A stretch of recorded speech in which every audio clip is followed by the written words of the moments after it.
For those of you who saw my spotting fake polyglots video will know how much I hate fake polyglots. So now for a disclaimer. I am no polyglot. I'm just a guy with fluency in multiple languages that ranges from true fluency to can only understand when it is spoken but can't respond to save my life. So this is just my advice. My definition of fluency in a language is basically being able to stand in front of an audience and give a pre-prepared presentation followed by a Q&A on whatever specialized topic. Or, if you can, get into a prolonged internet slap fight about any specialized topic, both verbal and written, without consulting a translator, maybe consulting sources in that language, such as a wiki. And yes, fandoms I consider to be specialized topics. Most people have jobs and not a lot of free time to simply learn languages.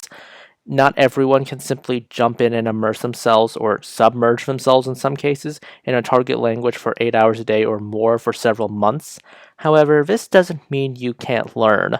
With that said, you have to be very consistent.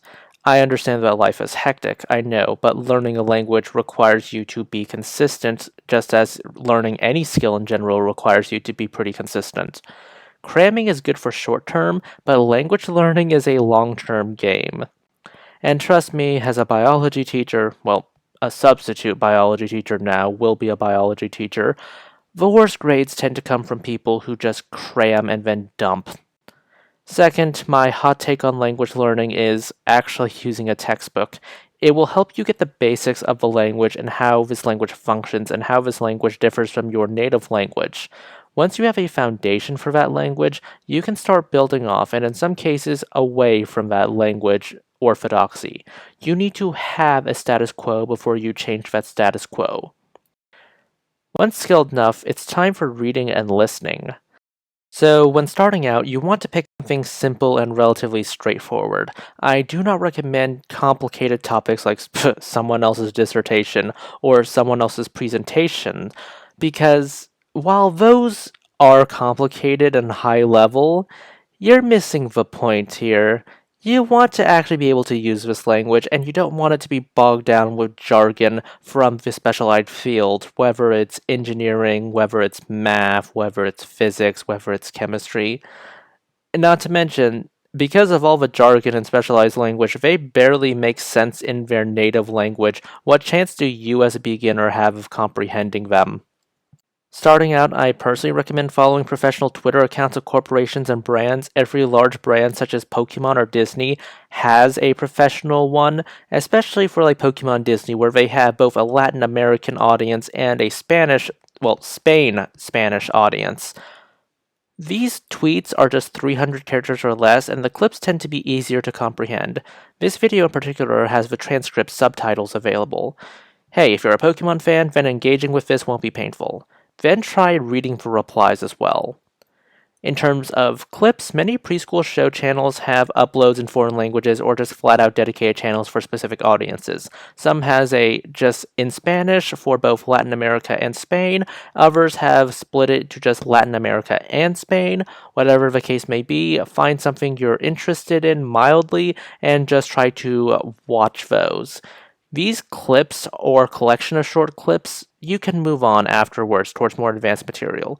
The point of these basic exercises is to get you accustomed to the different styles of writing and speaking. When dealing with material that comes from a textbook, the text and speech tend to be dry, straightforward, and in the case of the audio, slowed down, and the accent they speak with is not exactly going to be the most common accent you'll ever hear. Especially if it's a native speaker in your language, in which case they'll have sounds that sound a bit closer to what you're used to, rather than what someone from either Spain, I'm just using Spanish as a reference again, or Mexico or Venezuela or Colombia will be using. It's why I recommended reading the replies to the tweets, because not everyone speaks in formal full sentence language. They have shortcuts, they have acronyms, they have jargon that is used mainly for fandoms. You get the idea. You want to be exposed to multiple types of writing, especially since in Latin America and Spain there are some quite noticeable differences, such as nobody really using the vosotros in Latin America versus people actually using it in Spain. For clips, you have a variety of accents out there, and there's a lot of Spanish speakers on the internet, again, using Spanish as a reference, so you can have a nice diversity of accents and how people pronounce things, and also regional differences in how they speak. We all had that moment where the textbook differed from the actual usage. Spanish learners who are native English speakers probably heard morado and purpura be used interchangeably for purple by multiple different types of Spanish speakers. In terms of official texts that you could use, there's no shortage of them that are completely free. In the US, for example, government websites are built with support for multiple languages, such as Spanish and French and Hungarian and Chinese and Japanese and Korean, whatever. If your target language is one of these languages, then you'll have no shortage of things from the stuffy legal documents to presidential speeches to PSAs. More religious learners might want to learn the prayers that they normally speak in their target language. Wikipedia has this drop down menu right here in the corner. Just go to the corner that says languages. Obviously, the Hail Mary is quite famous as a prayer because there are a billion Catholics and like a billion Orthodox who venerate the Mother of God. So obviously, you're going to have a lot of languages with articles on the Hail Mary. I mean, the Spanish one right here. Dios te salve María, llena eres de gracia, el Señor es contigo. Bendita tú eres entre todas las mujeres y bendito es el fruto de tu vientre Jesús. Santa María, Madre de Dios, ruega por nosotros pecadores ahora y en la hora de nuestra muerte. Amen. So how do you approach actually reading the text you don't know? Well, let's try it right here. I would recommend you not get and going to jump on the translator as soon as you find a word that you don't know, because that actually will slow down your reading and harm your ability to comprehend the text. So let's just try to get through this together. Están invitados a disfrutar de este día de picnic. You know what están is. It means to be. Invitados. It is a common friend with English, so you know it means invited. You, plural, are invited. A disfrutar. A means to. Disfrutar. Okay, pretend you don't know what disfrutar means. But you do know de este día de picnic. De, of. Este, this. Día de picnic, picnic day. So, from the context clues, you can probably figure out that disfrutar means to enjoy. You might not know it immediately, but you can figure it out from the context.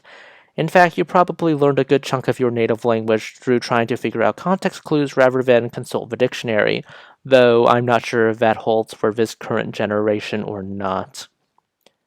When it comes to listening, you're not going to get that the first time. If you do, more power to you.